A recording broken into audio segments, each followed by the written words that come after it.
Hello, everyone.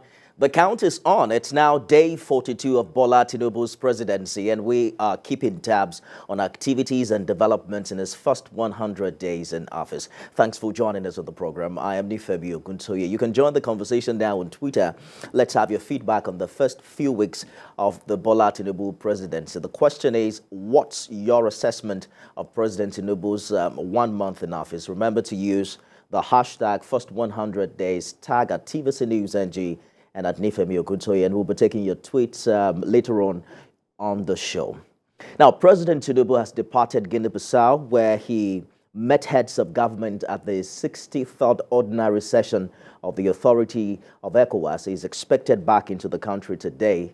The summit is the first international engagement of the president on the African continent since he was sworn in on the 29th of May.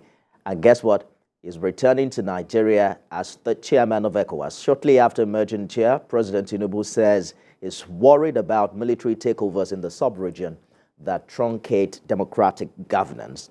He called for collective action from member states, pledging that his leadership will push ECOWAS closer to achieving the goal set and fulfilling the dreams of its founding fathers.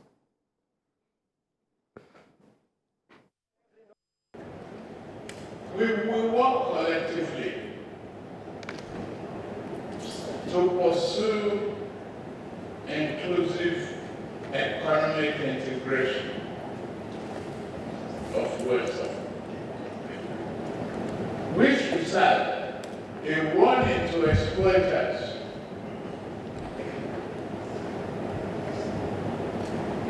that our people have suffered enough. We should make a pledge here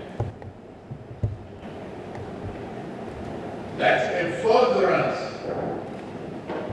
of our region's economic recovery and growth, we will commit to democracy and promote democracy and rule of law. I am with you. In Nigeria, we are.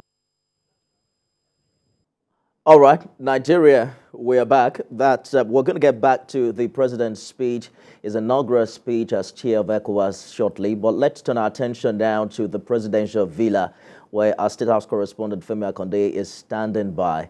Femi, let's explore some developments back at home while the president was away. The APC has now postponed its national caucus and NEC meetings that were supposed to hold today and tomorrow to next week. You spoke with the party's national chairman yesterday. You seem to have played down the crisis within the party post-election, right? Yes, indeed, Lifemi, the party chairman, Senator Abdullahi Adamu, was trying to be very diplomatic in that interview you referred to.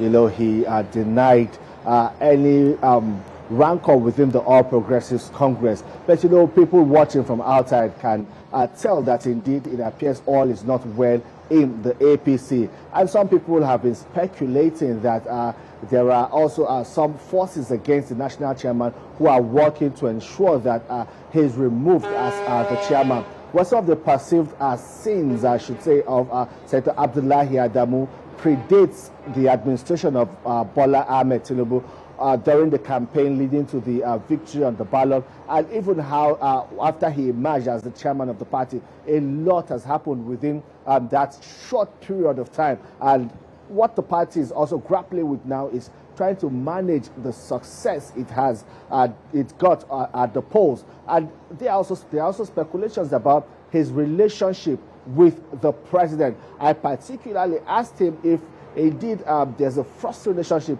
with President Bola Tinubu. And if I may, let's hear his response to my question.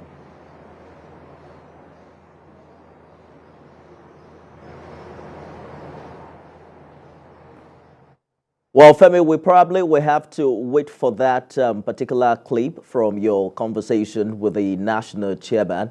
But before we get that, let's talk about how comfortable you think the party is with the president reaching out to the opposition. We've seen quite a number of them visit him in the past weeks, the G5 governors, former Senate president, the former PDP national secretary was also there last week. added that list the former governor of Ekiti State. President Tinubu has talked about a government of national unity. How do you think his party is receiving it? Well, if I may, again, I will refer to that interview I had with the national chairman of the party. You know, he said that as soon as President Bola Tinubu won that election, he became the president of Nigeria, no longer the president of APC. So he's free to interact with Nigerians from all walks of life. Political party lines have been blurred for Mr. President. He is the president for all Nigerians, and that is why he has thrown his door open. President Bola Tinubu said he's going to run an open door policy, and he has literally done that with the caliber of people we see coming into the presidential villa to visit him. We have seen prominent members of the opposition party coming to meet with the president, having a long conversations with the president. We have seen the former governor of Kano State, who also contested the presidential election, Rabi Musa Kwankwa. So he met with the president, had about a 3-hour-long meeting with him. We have seen Ayim Pius Ayim, we have seen Olisa Metu, we have seen Ayo Fayoshe, and so many of them coming in to meet with the president. And they are also saying that, well, indeed, it's good to commend the president when he's doing well, and it does not matter if he's from their own political stock or not. What matters is that the actions of President Bola Tinubu are in the interest of Nigerians. Well, if I'm hearing that video I referred to, that response to the question on the relationship between the party chairman and President Tinubu is now ready. So let's listen to his response to my question, if I may. Consultation with what happened. We are agreeable as leaders of this party to accept what transacted in the two chambers of National Assembly. And the principal officers so nominated stand. I must accommodate the emotions and sentiments of other leaders of the party, and I don't just rush to say, okay, this is it. I've already given a statement, and I believe that I think whoever was standing against it or was wanting to have a further confrontation has sheathed their sword. And I think that's the end of the story. I have no problem with the president. And I'm a front runner. I led this party with God's guidance. We won the election. Everywhere I went with the president during the campaigns. We never had any issues between me and him throughout the campaign. And since the inauguration, nothing has happened for anybody to impugn the fact that there is a Cold War going on. Whatever Cold War means to them, it doesn't exist here. Yes, Olufemi, he was also talking about the emergence of principal officers in the National Assembly. You recall that he came out and categorically said that the party, the All Progressives Congress, is yet to communicate to the National Assembly who these principal officers will be. And that immediately sent tongues wagging, and people started talking about a rift within the party and indeed within the National Working Committee of the APC. But he says that, well, that is now behind him. Indeed, the party was not consulted, but it is a family affair and it has been handled as such. And he also said he interacted with the president. The president got involved in these what appeared to be a rift between the APC and the National Assembly, and all of that has been settled now. So the party is looking forward to further engagement, especially with the appointment of ministers. But he is also saying that again is solely left to the president. The president is consulting in that regard, but they would all wait for the time the president decides to come up with his final nominees of ministers and send to the National Assembly for screening and confirmation. Nifemi.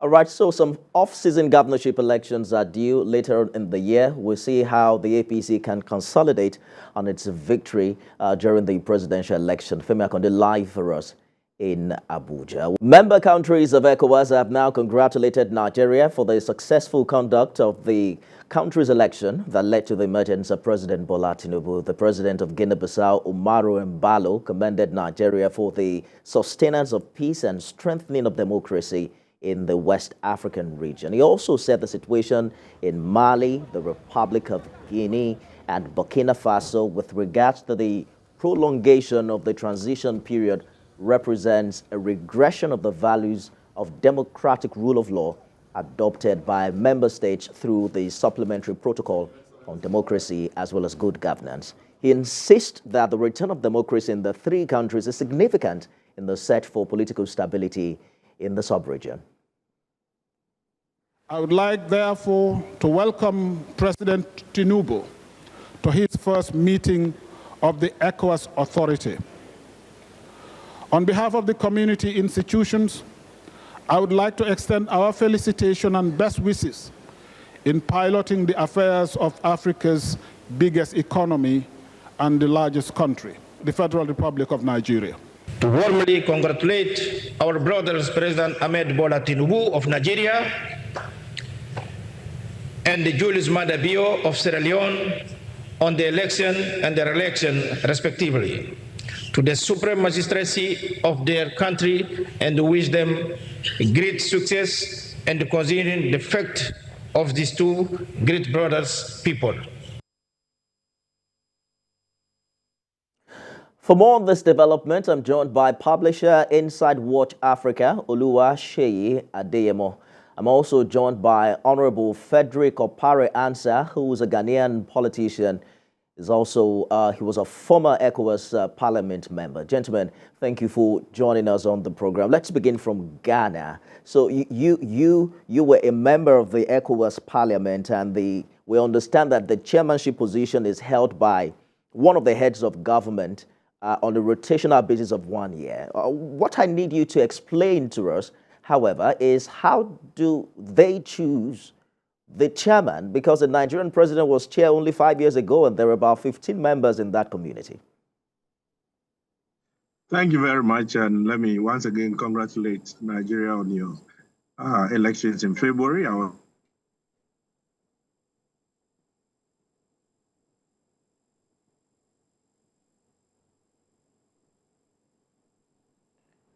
Honorable Ansah, you have to unmute yourself. We can't hear you from here. The one of the ECOWAS.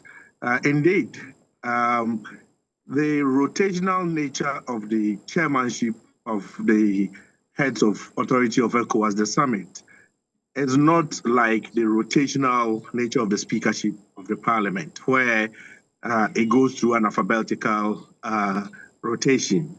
So currently, I think Nigeria finished with His Excellency Kurimadu, and then it moved from N to Senegal for Honorable Excellency Cicelo, and then now it's in Sierra Leone. The authorities is usually, it's the highest level of the community institutions. And so there is some talk amongst the heads of state, and depending on the gravity of the situation facing the region and the kind of leadership that they are expecting to get, they talk among themselves and then decide to choose a particular person to lead at a time. You would find that Ghana has led severally, Nigeria has led severally. These are among probably some of the best economies that you have around the region. And so the leadership does come with some responsibilities. And usually you would find that those with the necessary gravitas tend to lead more often. Occasionally you will find some members of some of the smaller economies also leading. But I think in current terms, the Nigerian leadership is apt and will go a long way to really cement the integration process that is being championed by ECOWAS. All right, let me quickly bring in my next guest, Mr. Adeyemo, on the conversation. You heard Honorable Ansah talk about the responsibility and the expectation for the chair. His role in conflict resolution is expected to also advocate and liaise with the president of the ECOWAS Commission. But I'm just concerned if what your thought is, what do you make of the president taking up this role? Does it put him in an advantage position to fulfill his campaign promises back at home, or you consider it a distraction?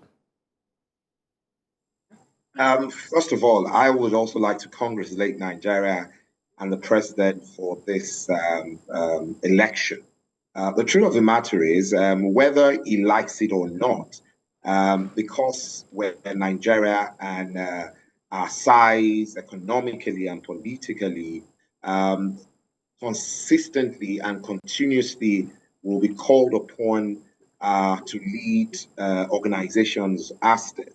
The truth of the matter is, and that's why some of us are always very, very particular on the kind of person that can, end up to become the president of Nigeria. Because at the end of the day, beyond what you're expected to do at home as the president of Nigeria, you're also expected to provide leadership for the region and in all sorts of affairs. So, yes, he does his job very well as chair.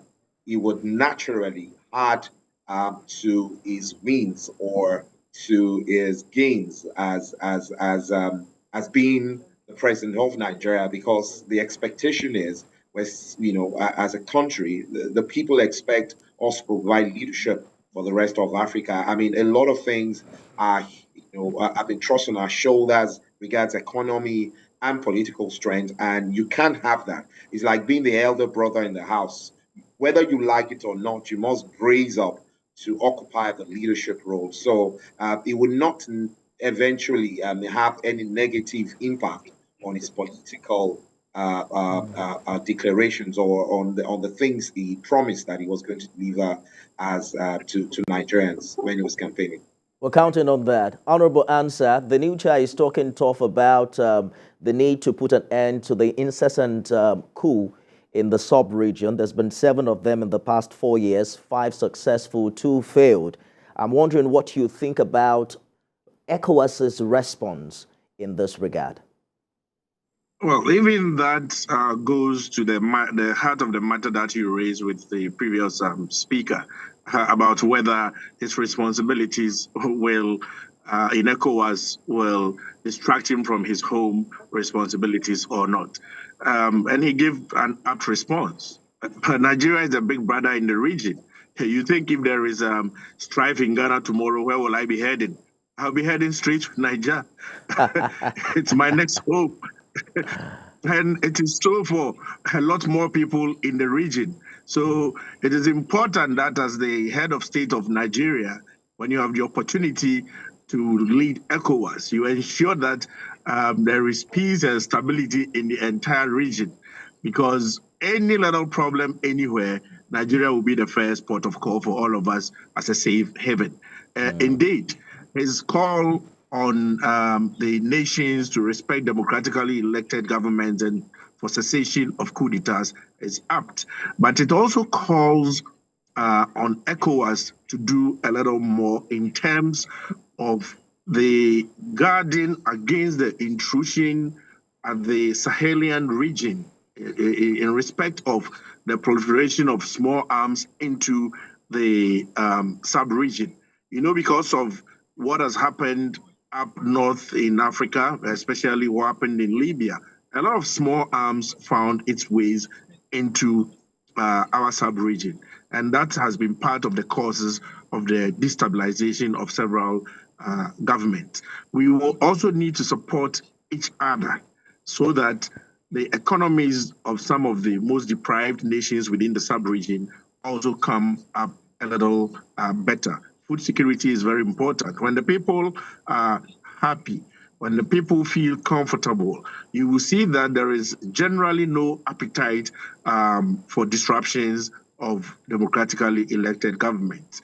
Every soldier who is picking up the gun to remove a government first needs to feel the pulse, the temperature in the country to see whether they will be accepted or not. So it's important that as leaders of ECOWAS, as leaders of the sub-region, President Tinubu and his colleagues will ensure that the policies that the stronger countries help shape will also uplift some of the smaller and weaker countries. You will notice that most of the places where we are having these coup d'etats do have some major economic challenges as well. So quite apart from the weakened security of the Sahelian frontier of ECOWAS, we also need to ensure that we are helping to improve the economies of the weaker countries. Mr. Adeyemo, the Honorable talked about the leadership role Nigeria has played for the sub-region over the years. Talk to us about how that has evolved and what should be the focus this time under the chairmanship of the Nigerian president. I'm sure you will agree with me that in recent times, it seems to some extent we've taken some back role, and that obviously is an anomaly. The truth of the matter is we must take leadership. And I like the fact that Mr. President, reiterated that fact by saying that Nigeria is back to take his rightful place because, like I said, God, in his infinite mercy, gave Nigeria a little more surplus. And whether we like it or not, you cannot have that to yourself alone. You must be willing to share. The example I give is if you have some food in your house and you have a friend who has unimpeded access to coming in and out of your house, the Yoruba people will say you must provide for them as well, because if you do not, at the end of the day, whatever you've provided for yourself will not be enough for you to feed on. And so talking about providing leadership for the rest of Africa is not something we should discuss, for too long, because it's a natural thing and we must do it first for our security. Secondly, for the fact that we signed on to this treaty. This treaty calls on us to have a unified economy. It is, it's a union that we had signed on 48 years ago. Indeed. And it is something we must live up to and we must do rightly. And like I said, we must provide leadership that is naturally thrust on us by God. Whether President Tinubu is chairman or not, Nigeria will always be called upon to provide leadership, whether on the side or from the front or from the rear. Gentlemen, we have to go now. I must say a big thank you. Oluwaseyi Adegoke Adeyemo is publisher Inside Watch Africa. Thank you for your insight on the program. Honorable answer. Hopefully, all you have to come to do in Nigeria's vacation, there will be trouble back at home. As a former member of the ECOWAS Parliament. Thank you. Thank you so much for contributing on the program as well. All right, so let's turn our attention now to Twitter, where we asked the question, what's your assessment of President Tinubu's performance in the past few weeks since he assumed office? And we have some reaction for Faduri Oluwadare Joseph. He says that civil servants for the first time in 8 years are yet to be paid their salary for June, even when it's July 7th already. And it was even Salah month that workers should have been paid since June 28th. President Tinubu on scorecard. All right, so the Office of the Accountant General of the Federation has blamed that development on what they call technical challenges for the delay in payment. We understand that some were paid and some others were left out. Hope somebody is watching from the presidency and ensuring that that is fixed. For Are, as day goes by, the pains on the economic situation is growing astronomically. And it says that President Tinubu kindly apply price control measures on the common man's daily consumption commodities. Call Ipman to reduce the PMS price to 300 naira. This will make you a hero. The last thing we heard was that it's the market force that now determines the price of petrol. But we're yet to hear from the president. I agree with you as regards the intervention is promised some 42 days after. For Sam Olorunfemi Jr., he says we must commend President Tinubu's action so far, especially on the issue of tax reforms, as this will ameliorate the tax burden on Nigerians. Mr. President has shown seriousness in making things work. Well, we lost that visual. But he says, okay, Mr. President has shown seriousness in making things work in the area of the economy. It's good to start on this kind of path. And then we're looking forward to what the implication of all of these decisions and policies will be for the Nigerian people. For Mohammed Tajuddin Adio, it says, I believe the president's eye is on the ball. Nigerians need a hands-on president. The president has been demonstrating that, especially in the area of the economy. I expect the same in the security. You can't lead the country like Nigeria and be passive. The hashtag to use is hashtag first 100 days. Remember to tag at TVC News NG and at Nifemi Oguntoye. That's our show today. Watch out for a repeat at midnight and at 6 a.m. tomorrow. I'll be back tomorrow at 5 p.m. or rather 6 p.m. with more updates. I am Nifemi Oguntoye. It's bye for now.